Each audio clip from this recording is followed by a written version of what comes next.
Welcome back to my 7th of a 9 video series where I'm talking about what kind of a life path number are you? So today we're going to be talking about my favorite life path number, because it happens to be mine, which is the life path number 7. So what kind of life path number 7 are you? There's all kinds of different ways. So let me help you understand exactly what kind of life path number you potentially could be. So first of all, I want to talk about the calculation methods. There's definitely all kinds of different life path number calculations out there that you can use. I'm using 2 examples here. So this is my date of birth that we're looking at. So if we were to add all of the numbers straight across in March 25th of 1959, it would add up to 34, and 3 and 4 equal 7. Okay, that would mean that this is what we call a composite number. It didn't just add up to 7, it added up to 34. So that means it's a composite number. Okay, this means that if I'm really a 34-7, then I'm here to learn the sub-lesson of the 3, which relates to learning how to communicate and to express myself creatively and without criticism, sensitively. And then we look at the number 4, and the 4 relates to being stable and in process and a planner and very focused to the details, that sort of thing.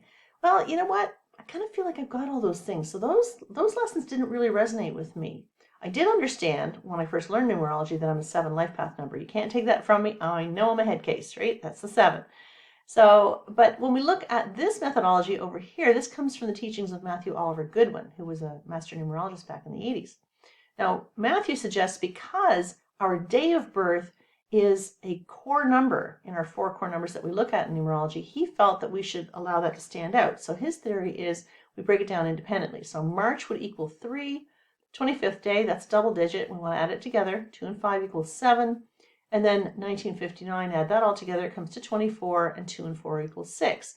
So in this case, we would add the 3 plus the 7 plus the 6, and that equals 16. So the 16-7, as you can see, is a very different composite number than what the 34-7 is.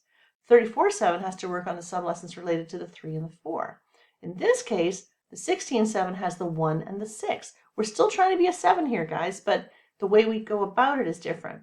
So in this case, the 1 relates to learning how to be independent, to be more confident, to be more of a leader, to express themselves authentically and originally. I definitely had challenges with that. So I know that that's one of my sublessons. And the 6 relates to a need to be responsible for everybody else's crap, right? And this big need for perfectionism. I'm definitely still working on all that. So I understand that I am a 16-7. Now, that also brings in the reality that I'm a 16-7 karmic debt. Okay, so I have to observe that as well, but that's for another time. All I want to say here is that what's important to me is not the way in which you go about figuring out your life path number. What's important to me is that you tap into the lessons related to the life path number. Do you feel like a 34-7, or do you feel more like a 16-7? There's no way we can prove which way is right, which calculation method is right. So we've got to jump off that cliff, right? We're not going to talk about that or jump off that hill. So we want to make sure that we're understanding, what are the numbers that we specifically came here to learn. All right, so let's explore this. So we know that you could have come in as simply a 7 life path number. If your life path number added up to 7, that's what you are. There's no sublessons. It's not a composite number. End of statement, you're a 7. Or we could look at the 16-7. So we know the sublessons related to the 1 and the 6 and the karmic debt potential here. Then we could also be a 25-7 or a 34-7. So right here, we're looking at just 4 possibilities alone in the way that you could be a 7 life path number. So let's talk about the 7 in general, because each one of those life path numbers, if they're a composite or they're not, they're still going to come around to the 7.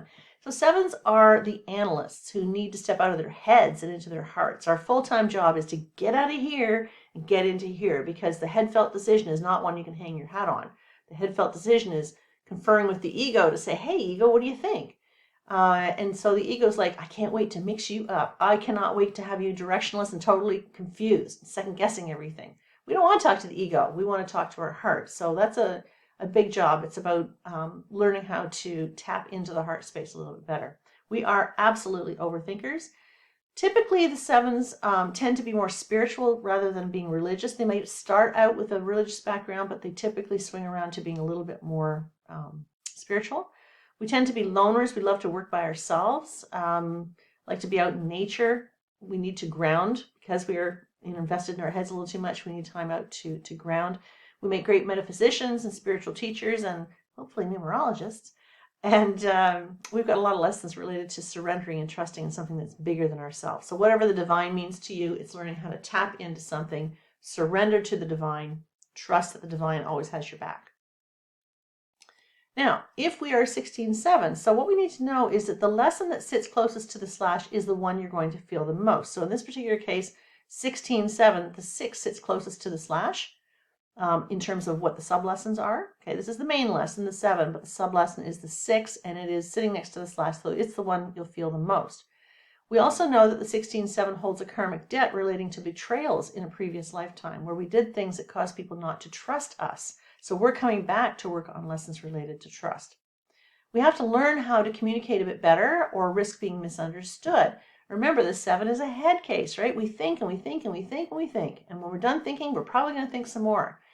And then we act upon whatever it is we're thinking about, and we cause everybody to go, are you kidding me? I had no idea that that's how you felt. I didn't know that you weren't happy in that relationship or happy in that job or in that education. Didn't know that. Wow, I thought I knew you, and now I'm not sure I know you, and if I don't know you, I'm not sure I can trust you.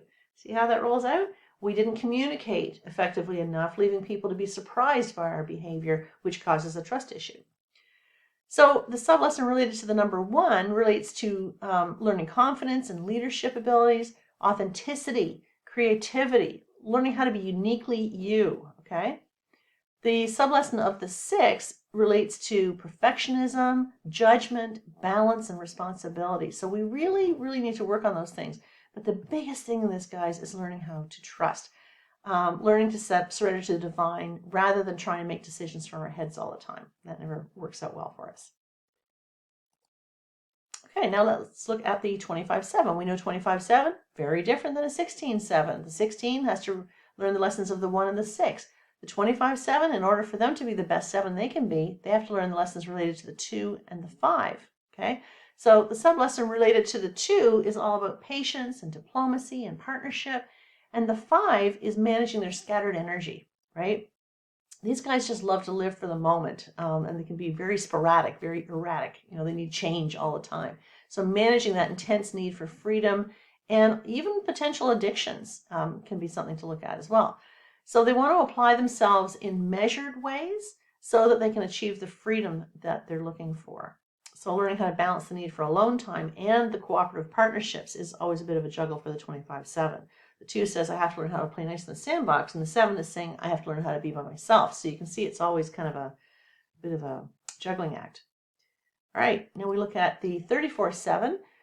Here we have not the 16-7, not the 1 and the 6, not the 25-7 related to the lessons of the 2 and the 5, but the 34-7. So you can see now we have 3, or in terms of sub-lessons, we have 3 very, very different life path numbers.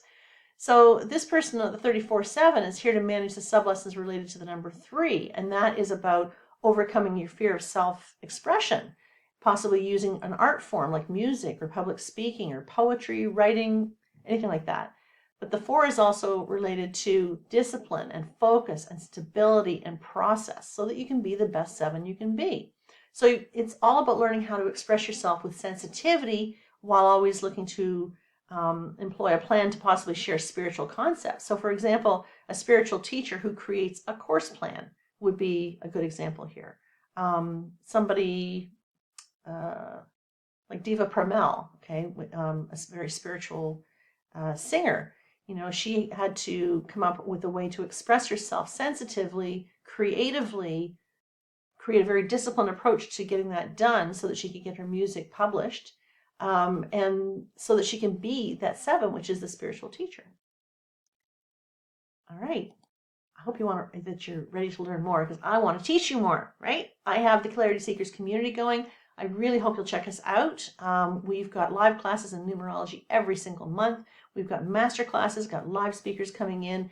And this isn't just a chat thing, guys. This is like live Zoom opportunities that you'll have an opportunity to connect to myself live as well as my guest speakers. We have oracle card readings every month. We've got members open mics where you can just shoot the breeze and talk about anything you want. But this is the place to connect. This is where your tribe has been hiding out. We've got all kinds of life coaching opportunities in there, all kinds of cool stuff. $22 a month. You can cancel anytime. I sure hope you don't, but I would love to see you in there. So check us out. You can find me at AnnPerryNumerologist.com. Look at the top or look at the bottom. You'll find out the link to checking out the Clarity Seekers community a little closer. There's even a free course, a 2-hour course on that page that you can take about why would you want to explore your Akashic records. So you just got to check it out. It's awesome. So for now, I am hoping that you are creating your best day ever and that we'll see you in the community. Have a great day, guys. Bye for now.